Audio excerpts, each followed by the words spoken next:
There goes the baker with his tray like always. The same old bread and rolls to sell. I love Disney. I love it so much. I grew up on it. I love Aladdin and Little Mermaid and Lion King and all this stuff. I loved watching Robin Hood and Peter Pan as a kid. I love it. I can't love it enough, and I love it so much. We go to Disney World or Disneyland, one or the other, just about every year now. Being an adult is great. Being an adult is also great because you get to play games inspired by the things and based on the things that you loved as a kid and as an adult.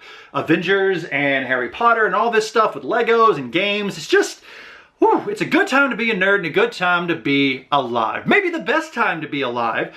And there's a game that came out recently that I finally picked up because it came out with an expansion. I thought it was going to be meh, so I didn't really care. But then I got to play it. Ladies and gentlemen, I don't want to alarm you, but we're getting villainous. Disney's Villainous, as if you needed to know. The Worst Takes All by whoever designed this. Oh, Prospero Hall, of course, because why wouldn't it?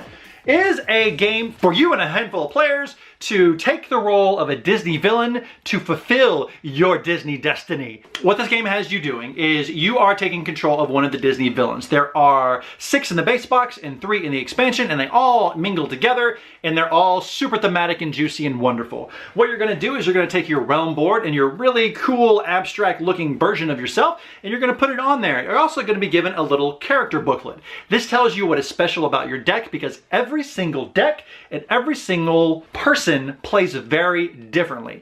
They may have similar things that they have to accomplish, like getting a thing to a place, but the way that you do that is very, very different.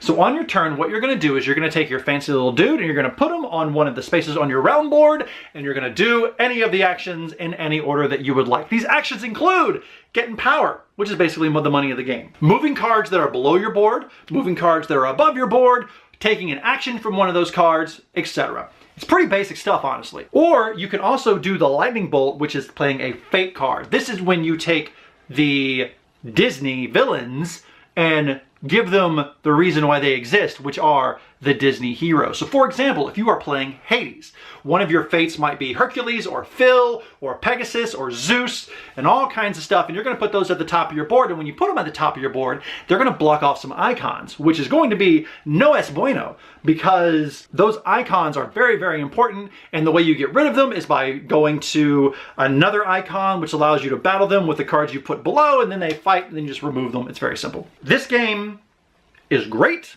It's thematic. It's going to have you singing at the table. It's going to have you going, oh, that's funny. Oh, I get that. Oh, this is great. So for example, we've played this, or I've played this maybe 3 or 4 times. Loved it every time. The ways that each person wins is different. I hear that Maleficent is the easiest to play and Captain Hook is the hardest, or vice versa. And we haven't played any of those, but I've seen Prince John from Robin Hood. He has to start his turn with 20 power. So he has to get all the money. Jafar has to get the lamp to Agrabah. Cool. So to get the lamp, you have to go here, you have to hypnotize the genie, get the lamp, and then go. It's a process. Hades has to march 3 titans to Mount Olympus. So titans will start in the underworld, and the icon that lets you move things will let you move into the underworld. Ursula, which I think is probably my favorite so far of all the villains, is very interesting in where she doesn't actually fight anybody. She just has to manipulate people to move them, and then they automatically disappear.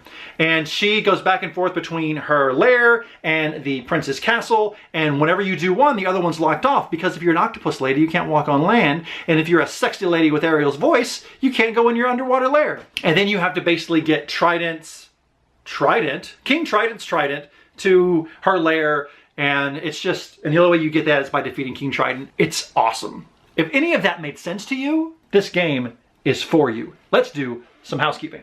2 to 6 players. Now these are standalone expansions. This is 2 to 6. This is 2 or 3. I've played it with 2 and 3 players. At 3 players, it's great. It's so good. You have breathing room because if someone's going to attack you, it's a 50-50 chance they may attack the other person. At the higher player counts, when you get attacked, you can put a token in front of you so no one can attack until they attack someone else, and it goes in front of basically the last person that attacked, so you can't gang up on them.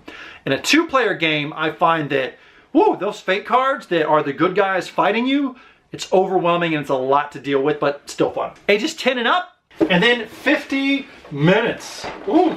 Does the other one say 50 minutes? 40 to 60. So let's sped up a little bit.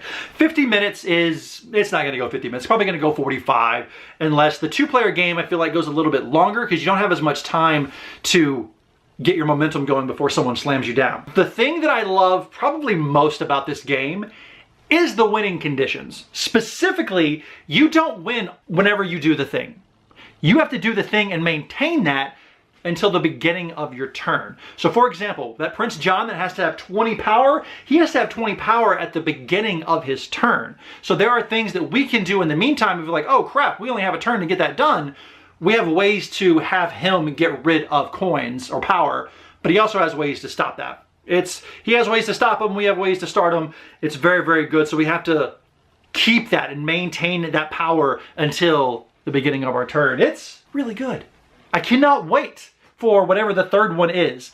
The villains that are in this are Captain Hook, Maleficent, Jafar, Ursula, Prince John, and the Queen of Hearts. The Wicked to the Core has Hades, fun, Dr. Falcifer from Princess and the Frog, and then the Evil Queen. I haven't played with her either. There are some villains that are missing, if you'll know, and I believe Disney has this thing where you can go online and vote for the next ones. Here are my votes for the next Villainous. Number 1, ya boy wants Gaston. I need Gaston in this game. I need him to fight Beast and fight Cutlery and go attack. I can already think of where all the towns are gonna be and the tavern, and I want it. Give me Gaston. 2, we're missing Scar. With Lion King coming up soon, we're missing Scar. We need him. We need Pride Rock, we need the Elephant Graveyard, we need the Hyena People, we need the jungle, and I need that. The last one we need Cruella de Vil. We need her. I don't know how they're gonna turn puppy killing into a game that fits in this, but hell, they managed to do it for literally everyone else, so they can do it for your girl Cruella de Vil. If anything, I just wanna see that 2-tone piece with her crazy hair. I wanna see it. And the possibilities are endless. They can go from there. They can have a Pixar set. They can have an Avengers set. They can have a Star Wars set. The idea of this is endless, and the art is beautiful. It would be easy for them to just slap the picture on and be done, but no, they took a cell from the movie and they painted over it. And it's wonderful. This is on sale at Target right now. You can buy it pretty much anywhere. Target, Walmart, etc. It's cheapest at Target for $30 and $24. And if you're gonna buy one of them, obviously buy the big one because it's more variety. But if you love it, get this. I bought them both at the same time and I haven't looked back. I can't wait to play it again. It's so good. It's like a whole new world, a dazzling place I never knew. No one to tell us no, or where to go, or say we're only dreaming. Ladies and gentlemen, thank you so much for joining me on this, the latest edition of the Hard 100. If I haven't said it, these are both very much in my Hard 100. I can't wait for the future, and this is a beautiful example of rule number 2, where the expansion and the game, even though it's a standalone, counts as one game. Perfect for my shelf. If any of this video made sense to you, it's perfect for your shelf as well. Ladies and gentlemen, I hope you and yours are well. Peace out.